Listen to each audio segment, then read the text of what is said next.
बिस्मिल्लाहिर्रहमानिर्रहीम।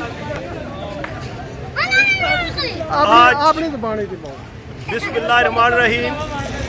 आज असांखे इंतहाई अफसोस है कि सुबह ना साढ़ा ट्रांसफार्मर जलिया।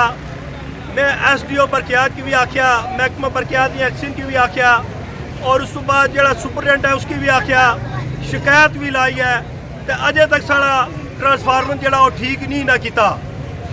जुल्म सितम ने यह इंतहा है कि आए रोज़ बिजली की गैर एलानिया लोड शेडिंग भी हो रही है, जिसने पर मिरपुर शहरी सरापा एहतजाज तो अज जो साढ़ा नांगी ना जो ट्रांसफार्मर है सुबह 9 बजे ना बंद है।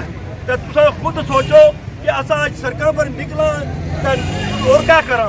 इस वास्ते अस नारे मार रहे हैं, महकमा बरकियात, महकमा बरकियात, नाल इंतजामिया, नाल इंतजामिया, शोर इंतजामिया, शोर इंतजामिया, जुल्म सितम, जुल्म सितम, जुल्म सितम, जुल्म सितम।